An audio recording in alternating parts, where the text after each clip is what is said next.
Hello, Year 5 and 6. It's my turn once again to share another story with you this afternoon. We're going to share another one from the book called Rescue. It says on the front, you don't need superpowers to be a real life hero. Well, these stories don't involve characters with special powers, and we kind of know where the story is going to go, don't we? We know there's going to be some kind of rescue.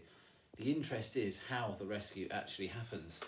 And this story we're going to share today is about a ship called the SS Andrea Doria, and the title of it is called Andrea in the Fog, and it's about an event that happened in the Atlantic Ocean in 1956. When Piero Calamai set sail for New York, he did so as captain of Italy's largest, fastest and most luxurious ocean liner.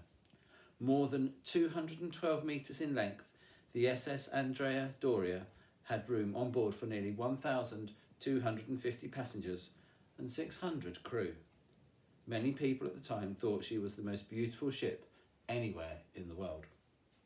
On deck there were 3 different swimming pools, and the walls of the restaurants, bars and ballroom were decorated with more than $1 million worth of spectacular art. What passengers nicknamed the Doria was also technologically highly advanced for the time. Her hull was constructed using 2 layers of thick steel and divided into 11 watertight compartments. According to the designer and the ship's builders, 2 of these compartments could fill completely with seawater and the Doria still wouldn't sink. Unusually, the liner also had 2 separate radar systems, which the captain and crew could use to locate any ships nearby that might otherwise pose a danger. Enormously popular with businessmen and tourists alike, and a source of great national pride for many Italians, the Doria had successfully completed 100 Atlantic crossings before Captain Calamai set off for the fateful 101st. The journey from Genoa in Italy to the United States usually took 9 days, and for much of the time, crossing more than 3,000 miles of vast, empty ocean, it was rare even to see another ship. But by the 9th day, the Doria had arrived in more crowded waters off the coast of Nantucket. As darkness began to fall, the passengers and crew knew they were nearing their destination. There was a thick fog that night, but Captain Calamai was keen to reach New York on time.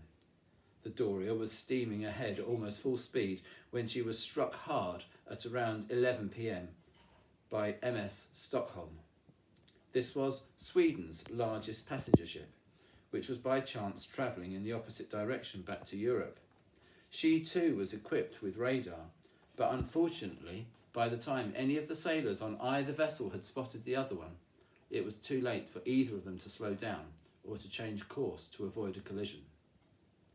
5 Swedish sailors were immediately killed as one lumbering steel giant piled into the other. The bow of their ship was smashed and torn off, the whole front section of the hull crumpling as if it had been made of cardboard or plastic. The Stockholm remained afloat somehow, but somehow the Doria didn't stand a chance. Several sailors and passengers had been killed on the Doria too, and a 14-year-old girl who was knocked out of bed by the force of the collision woke up to find she had been thrown onto the other ship. Incredibly, Linda Morgan survived this ordeal, unlike her father and little sister, but within moments the Doria was leaning perilously over to one side. 5 enormous fuel tanks had been ripped open, and hundreds of tons of icy seawater poured in through a huge gash of the steel hull.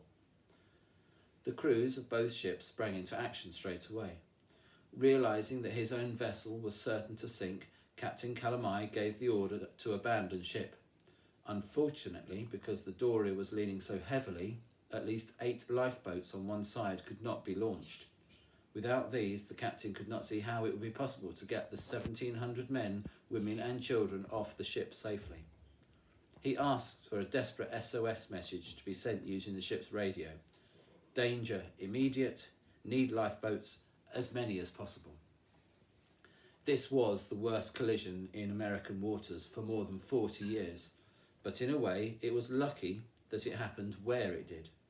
There were many other ships travelling along this part of the Atlantic Ocean. As soon as the radio message was heard by the crews of those sailing nearby, several captains quickly changed course to help the stricken liner. The crew of the Stockholm meanwhile began rescuing as many people as they could through the fog and darkness. Other passengers tried to clamber onto a small cargo vessel, which was the first to arrive on the scene. It was quickly followed by a US Navy warship and a troop carrier. Already dangerous, the situation on the Doria was worsening as the minutes passed. Italy's pride and joy was still just about afloat, but several passengers had plunged into the sea after slipping down her wooden decks, which were now wet and steeply angled. Next to join the rescue was another huge liner, a French ship called the Ile-de-France. This had travelled for more than 40 miles away, and by around 2 o'clock in the morning her captain had managed to manoeuvre alongside the ruined Doria so that some of those still left on board could scramble to safety. Not everyone was able to do this. Some passengers were trapped in their cabins by falling debris, or on stairways and in corridors that had become blocked or flooded.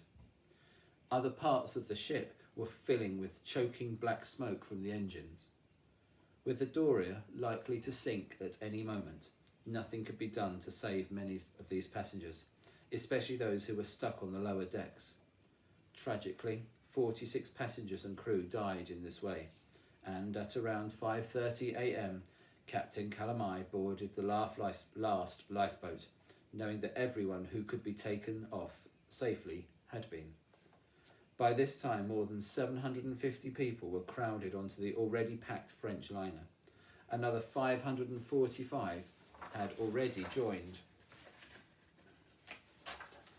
the shot passengers on the Stockholm, and 365 had been rescued by the freighter's crew and by sailors of the US Navy. Unsurprisingly, some were injured or bruised, many were cold and wet, and everyone was uncomfortable in the cramped conditions. But they were safe and they were alive. A total of 1,660 people had been saved from the wreck of the Doria, which was even more than went down with the Titanic. This makes it one of the largest rescues in maritime history. Amazingly, one person managed to sleep through the entire incident. Robert Hudson was an injured seaman on the Doria. Luckily, he woke just in time and managed to find his way up to the main deck. It took him more than an hour to get up top, and he became the very last person to be plucked from the danger. Soon afterwards, as many of the horrified survivors looked on, the Doria gave a mighty heave and disappeared forever beneath the dark and chilly waters of the North Atlantic. So here's a picture of what the scene might have looked like. How scary it must have been for all those passengers, but wasn't it amazing that so many did survive?